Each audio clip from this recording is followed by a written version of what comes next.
My girlfriend Ella had never seen a shooting star, and I was pretty excited to show her some. But unfortunately, the night I tried, stars were not the only thing shooting. The Perseid meteor shower is visible every August, but when you live in a suburb full of light pollution, it's harder to see. So we decided to drive out to the sticks for a darker sky at midnight. It would only take about an hour. Bad choice number one. Bad choice number two, stopping because of Ella's sweet tooth. Why is a store a mile farther away than the middle of nowhere open at this hour? For truckers and first-time stargazers who desperately need candy. Only 2 vehicles were in the parking lot. Neither were trucks. One of them had a bumper sticker reading World's Best Grandma. The world's best grandma is up way past her bedtime. I laughed and hopped out of the car. Want anything? Yes. Let's keep going. We're almost there. I need a sugar rush to stay awake. The pleasure of my company should be all the sugar rush you need. Almost be right back. If you change your mind about a snack, call me. I glanced at my phone, no service. I glanced at the sky, no shooting stars. Obviously. The store was lit, but the surrounding area was almost pitch black. A few minutes passed, and Ella didn't come out. Neither did the world's best grandma, so I went in. The door chimed. The store was small enough that I could see the whole thing from the entrance. Ella was not there. Neither was the world's best grandma. The cashier had a stool behind the counter, but wasn't sitting in it. His hair looked a bit greasy, and his eyes a bit beady, no surprise. He was working the late shift in no man's land, not usually when people look their best. My girlfriend just came in here, but she's probably in the bathroom. That was odd if I was working alone in a remote store. I'd be hyper aware of who came in or out. I went to the back and knocked on the door to the women's restroom. Ella? No answer. I looked back to the cashier, who looked away before our eyes met. I knocked again and then cracked open the bathroom door. I realized the world's best grandma might also be in there, but I had no choice. Anyone in here? I heard the chime of the door again. I turned to see the cashier was outside. He came back in a moment later. She just left in a hurry. I went out to tell her you were in the back looking for her. This was getting creepier. How could Ella not have seen me? Why wouldn't the cashier just tell her I was inside before she went out? But she was out, and I wanted out, so I went out. On the way, I spotted something on the counter that I hadn't noticed before, a chunky bar. Ella's favorite candy, and no one else's. Raisins and chocolate? No thanks. She had gone to pay for it. Then something happened. I bolted to my car, but she wasn't there. Ella. Ella. I scanned the area. The emptiness just beyond the store was suddenly way more sinister. Ella wasn't the type to play a practical joke, especially not in a place like that. I speed walked around the parking lot, trying to pick up a signal, but the whole area was a dead zone. As soon as I thought the words I wished I hadn't, headlights appeared in the distance. I dashed to the edge of the road, turned on my phone's flashlight, and tried to flag down the car. It kept going. I think it even sped up. I wasn't the scary one. I noticed that the other car in the lot also had a bumper sticker. My child is an honor student at Harmon Middle School. Wait a second, that cashier is not old enough to have a middle schooler. And he's definitely not the world's best grandma. What is going on? Another car approached, and I frantically waved my arms again. It too did not stop.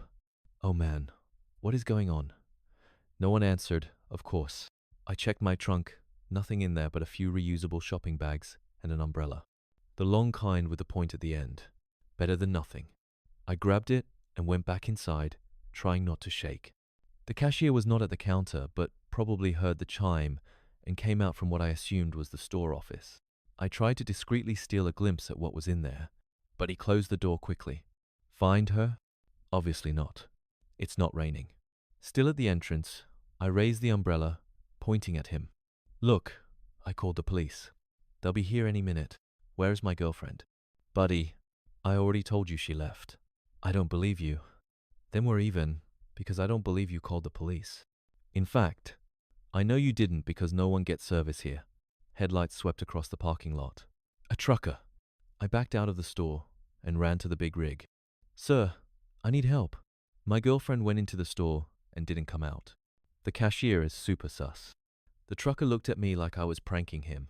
Not in the mood. Long night ahead of me. The cashier greeted him when he went to the coolers, and the cashier glared at me.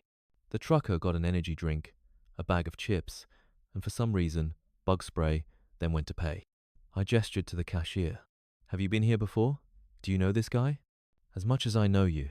The trucker strode out, and I followed him. The only one acting weird is you, kid. Please, something happened to my girlfriend. I don't get cell service here. You still have a CB or whatever, right? Can you please call the police? Please?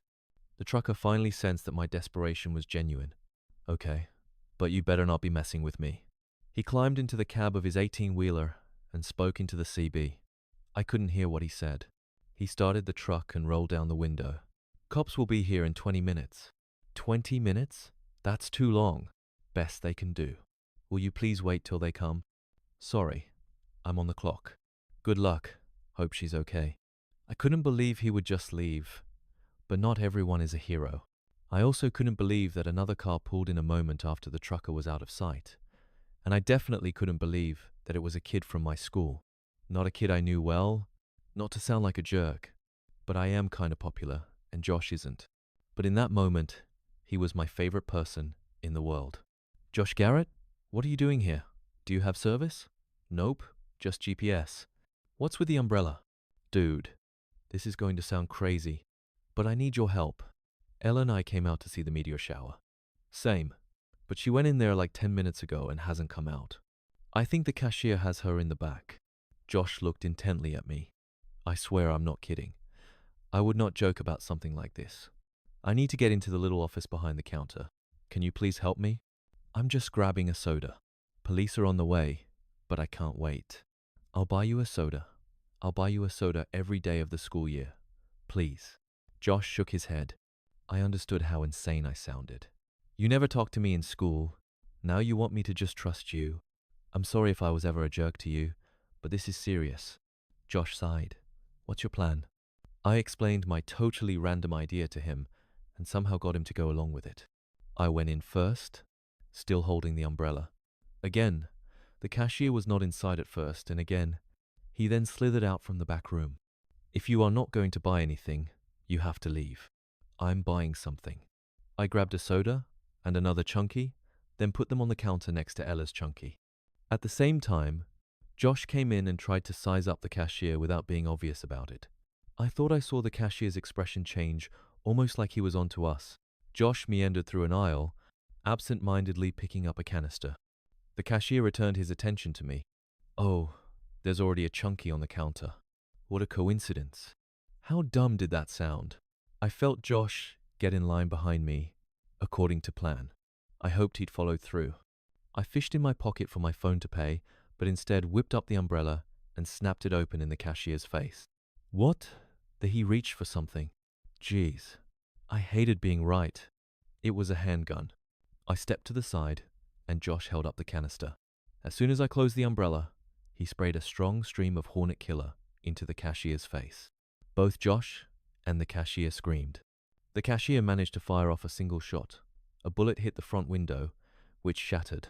I swatted at him with the umbrella and managed to knock the gun out of his hand. He stumbled backwards, backing into a display of medications. He rubbed his eyes wildly and groaned. You punks.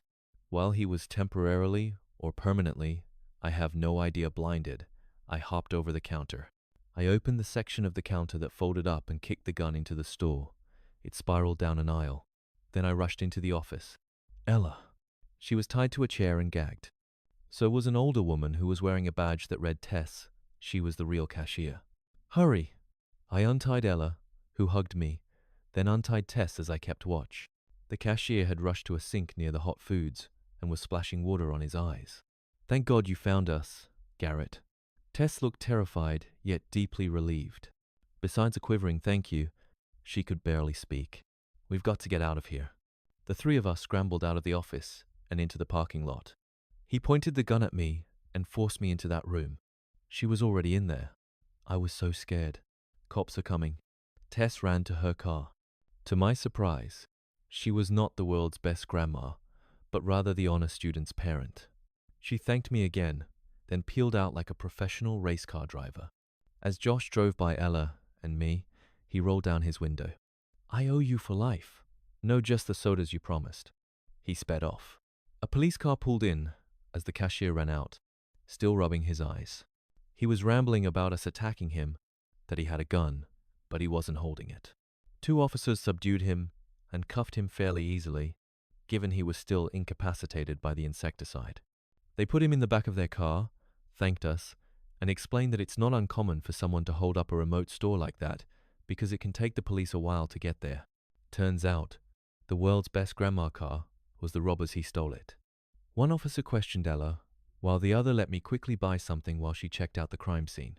I left a couple of bucks on the counter, then the officers locked the store, even though the window was now open.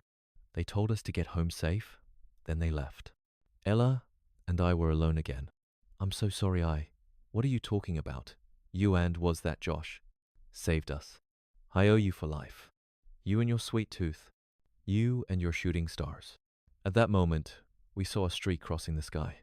I revealed that I had just purchased a candy bar more fitting for the occasion and less disgusting than chunky. Milky Way.